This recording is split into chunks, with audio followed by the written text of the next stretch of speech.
Hello दोस्तों, आज की इस वीडियो में 4 सवाल बहुत ही आसान शॉर्ट ट्रिक से करवाए जाएंगे, इसलिए वीडियो को पूरा अंत तक जरूर देखिएगा। तो आइए दोस्तों, ये पहला सवाल देखते हैं।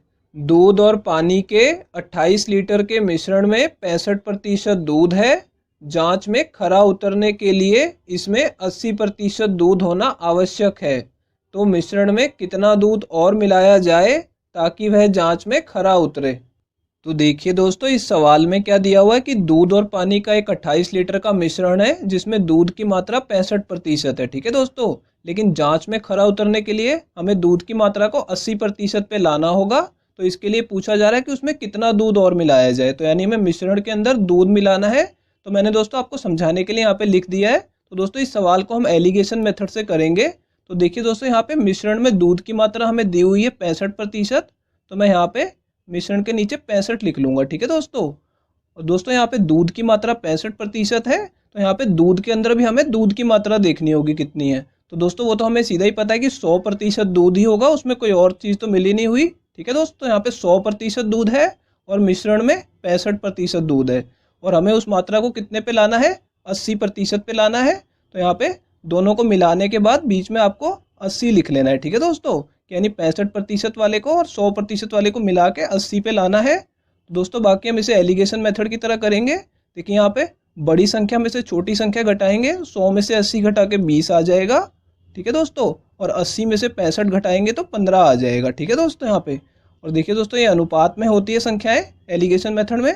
तो इसे अब काट लेंगे हम 5 से। ठीक है, तो देखिए दोस्तों यहाँ पे कितना आ जाएगा, इसे 5 से काटेंगे तो 4 आएगा, और यहाँ पे दोस्तों 3 आ जाएगा।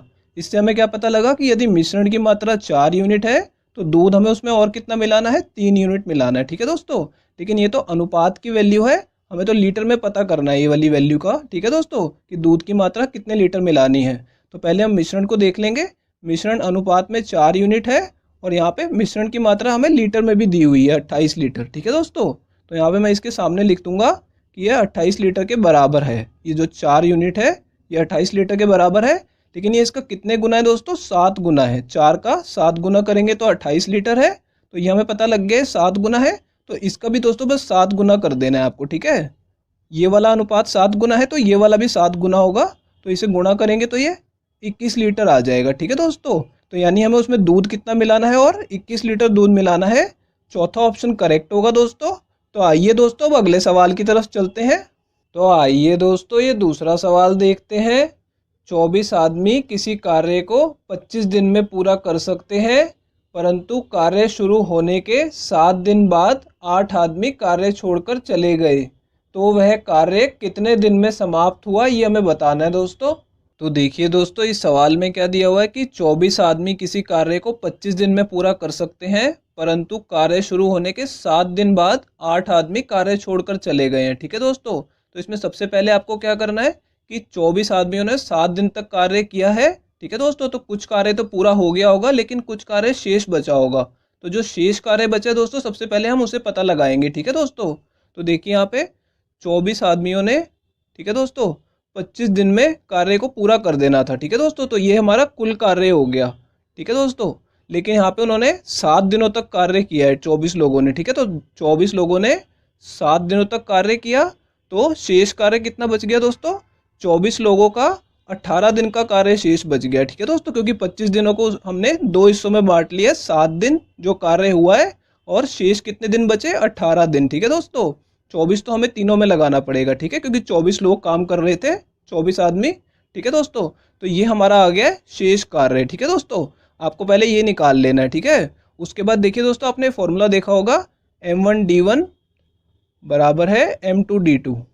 ठीक है दोस्तों, यहाँ पे शेष कार्य को आपको यहाँ लिख देना है। ठीक है दोस्तों, यानी यहाँ पे व्यक्तियों की संख्या जो 24 थी, ठीक है, और ये 18 दिन का जो वो कार्य शेष छोड़ के गए हैं। ठीक है, ये शेष कार्य हमने सीधा यहाँ लिख दिया। अब दोस्तों ये शेष कार्य करना किसको है, पहले 24 आदमी थे, 8 आदमी कार्य छोड़ के जा चुके हैं। ठीक है, तो बचे कितने आदमी है दोस्तों, 16 आदमी बचे हैं, और 16 आदमी अब उस कार्य को, शेष कार्य को कितने दिन में करेंगे वो हमें निकालना है। तो इसे D2 ही लिखा रहने देंगे। ठीक है दोस्तों, अब 16 से यहाँ पे काट लेंगे। देखिए दोस्तों, यहाँ पे पहले 16 को काटेंगे 8 से, तो यहाँ पे 2 आ जाएगा, और इसे 8 से काटेंगे तो 3 आ जाएगा, ठीक है दोस्तों। और फिर 2 से 18 को काटेंगे तो 9 आ जाएगा। तो यहाँ पे 9 को 3 से गुणा करेंगे तो कितना आ जाएगा, 27 आ जाएगा, ठीक है दोस्तों। यानी जो 16 व्यक्ति बचे हैं, 16 आदमी, वो 27 दिन में उस कार्य को पूरा कर लेंगे, जो शेष कार्य वो छोड़ के गए थे, ठीक है दोस्तों। अब यहाँ पे पूछा हुआ है कि जो कार्य है वो कितने दिन में समाप्त हुआ है। तो यानी दोस्तों पहले भी 7 दिन कार्य चला था और अब 27 दिन और चला है, ठीक है। तो दोनों को जमा कर लेंगे तो यानी हमारा आंसर आ जाएगा कि 34 दिन में वो कार्य पूरा हुआ है। और ये तीसरा ऑप्शन करेक्ट है दोस्तों। तो आइए दोस्तों अब अगले सवाल की तरफ चलते हैं। तो आइए दोस्तों ये तीसरा सवाल देखते हैं। एक दुकानदार ने 246 रुपये में एक घड़ी खरीदी, तो वह उसे किस मूल्य पर अंकित करे ताकि 28% की छूट देने के बाद भी उसे 20% का लाभ प्राप्त हो। दोस्तों इस सवाल को करने की आज मैं आपको बहुत ही आसान शॉर्ट ट्रिक बताने वाला हूँ, इसे ध्यान से देखिएगा। देखिए दोस्तों, उसमें हमें घड़ी का क्रय मूल्य दिया हुआ है कि उसने 246 रुपये में घड़ी खरीदी है। अब वो दोस्तों अंकित मूल्य हमसे जानना चाहता है और दोस्तों हमें बताया गया कि 28% की छूट देने के बाद भी उसे 20% का लाभ प्राप्त होना चाहिए, ठीक है। तो जब भी आपको ऐसा सवाल आएगा दोस्तों तो आप उसमें ये शॉर्ट ट्रिक लगा देंगे जिसमें आप क्रय मूल्य और अंकित मूल्य का अनुपात निकाल लेंगे, ठीक है दोस्तों। इसे कैसे निकालेंगे, 100 में से हमें छूट का प्रतिशत घटा देना है जो हमें दिया हुआ है, और 100 में लाभ का प्रतिशत जमा कर देना है, ये भी हमें दिया हुआ दोस्तों, ठीक है। तो आइए दोस्तों इसे शुरू करते हैं। 100 में से छूट का प्रतिशत कितना है दोस्तों, 28% घटा देंगे तो कितना आ जाएगा दोस्तों, 100 में से 28 घटाएंगे तो 72 आ जाएगा, ठीक है दोस्तों। और देखिए दोस्तों यहाँ पे 100 में लाभ का प्रतिशत हमें जमा करना है, तो 20% का लाभ है, ठीक है दोस्तों। तो 100 जमा 20 कितना हो जाएगा, 120 हो जाएगा, ठीक है दोस्तों। अब दोस्तों ये अनुपात में है तो हम इसे काट लेंगे। देखिए दोस्तों यहाँ पे 24 से दोनों कट रहे हैं, 24 या 72 होगा तो यहाँ पे 3 आ जाएगा, और 24 पंजे होता है 120, तो यहाँ पे 5 से 5 पे कटेगा, ठीक है दोस्तों। दोनों को 24 से काट लेंगे। अब दोस्तों देखिए अनुपात हमारे पास आ गया कि यदि क्रय मूल्य 3 है तो अंकित मूल्य कितना है, 5 होना चाहिए, ठीक है दोस्तों। लेकिन ये अनुपात में है, ठीक है। और देखिए दोस्तों क्रय मूल्य हमें रुपयों में भी दिया हुआ है कि उसने 246 रुपये में घड़ी खरीदी है, ठीक है। तो क्रय मूल्य अनुपात में 3 है और रुपयों में 246 है, तो दोनों क्रय मूल्य हैं, तो मैं इसके सामने यहाँ पे 246 लिख लूँगा, ठीक है दोस्तों। अब हमें ये देखना होगा कि जो 246 रुपये हैं ये 3 का कितने गुना है, ठीक है दोस्तों। ये निकालने के लिए मैं क्या करूँगा, 246 को 3 से भाग कर लूँगा, ठीक है दोस्तों। यहाँ पे इसे 3 से भाग करेंगे, 3 से इसे काटेंगे तो कितने पे कटेगा, ये 82 पे कट जाएगा, ठीक है दोस्तों। यानी कि ये 3 का 82 गुना है, ठीक है दोस्तों। अब ये 82 गुना हमने क्यों निकाला है, क्योंकि अगर ये 82 गुना है तो दूसरे अनुपात को भी दोस्तों हम 82 से गुणा करके अपना अंकित मूल्य निकाल लेंगे, ठीक है। यानी हमें इसे भी 82 से गुणा कर देना है, और जब आप इसे 82 से गुणा करेंगे तो कितना आ जाएगा दोस्तों, ये 410 रुपये आ जाएगा, ठीक है। यानी कि उस वस्तु का अंकित मूल्य कितना होना चाहिए, 410 रुपये। तो ये हमारा आंसर होगा। ये तीसरा ऑप्शन करेक्ट है दोस्तों। तो आइए दोस्तों अब अगले सवाल की तरफ चलते हैं। तो आइए दोस्तों ये चौथा सवाल देखते हैं। ए और बी की आय का अनुपात 5:4 है और उनके व्यय का अनुपात 11:8 है। यदि दोनों में से प्रत्येक 2000 रुपये की बचत करता है तो बी की आय कितनी है, ये हमें बताना है दोस्तों। देखिए दोस्तों इस सवाल को करने के आज मैं आपको बहुत ही आसान शॉर्ट ट्रिक बताने वाला हूँ। या देखिए दोस्तों क्या दिया हुआ है कि ए और बी की आय का अनुपात हमें दिया हुआ है, तो उसे हम लिख लेंगे यहाँ पे आय के सामने कि उनके आय का अनुपात 5:4 है, ठीक है दोस्तों। तो किसकी आय का अनुपात है, ए और बी की, तो मैं इसके ऊपर ए और बी लिख देता हूँ आपको समझाने के लिए। और दोस्तों हमें व्यय का अनुपात भी दिया हुआ है 11:8, तो इसके नीचे हम थोड़ी जगह छोड़ के लिख लेंगे 11:8, ठीक है दोस्तों। अब दोस्तों हमें इनका अंतर देखना है, जो दोनों अनुपात है इनका अंतर देखना है, तो यहाँ पे 3 आ जाएगा।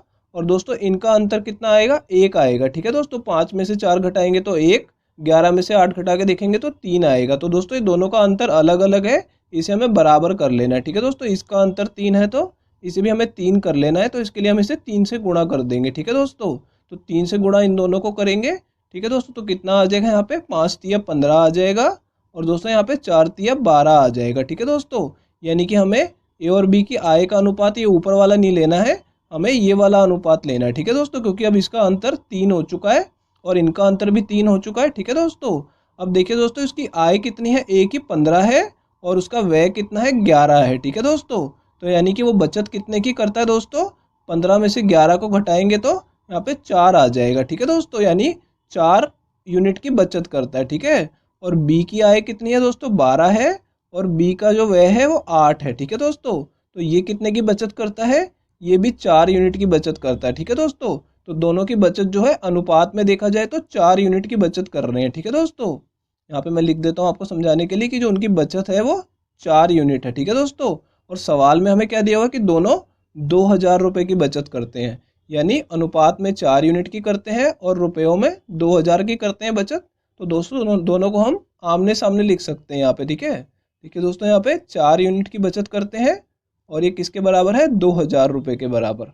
अब दोस्तों हमें सवाल में क्या दिया हुआ है कि बी की आय कितनी है, ये हमें बताना है। तो दोस्तों देखिए, आय के सामने हमने अनुपात लिखा हुआ है, तो बी की जो आय है वो कितनी है, 12 यूनिट है। ठीक है दोस्तों, 4 यूनिट की वैल्यू हमें पता है कि 2000 है, 12 यूनिट की वैल्यू हमें निकालनी है क्योंकि बी की आय कितनी है, 12 यूनिट है। ठीक है दोस्तों, तो अब 4 को 12 यूनिट बनाने के लिए क्या करेंगे, 3 से गुणा कर देंगे। अगर मैंने इस तरफ 3 से गुणा किया है तो मैं दूसरी तरफ भी 3 से गुणा कर दूंगा। ठीक है दोस्तों, तो कितना आ जाएगा, 12 यूनिट आ जाएगा, और इस तरफ कितना आ जाएगा दोस्तों, यहाँ पे 6000 रुपये आ जाएगा।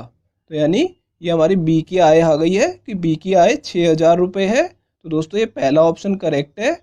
दोस्तों अगर ये वीडियो आपको पसंद आई हो तो इसे लाइक कर दीजिए, और दोस्तों अगर आप लोग चैनल पे नए हैं तो चैनल को सब्सक्राइब जरूर कर लीजिएगा, और दोस्तों नोटिफिकेशन बेल को दबाना बिल्कुल मत भूलिएगा। तो दोस्तों इस वीडियो को यहीं ख़त्म करेंगे, आपसे मिलते हैं अब अगली वीडियो में।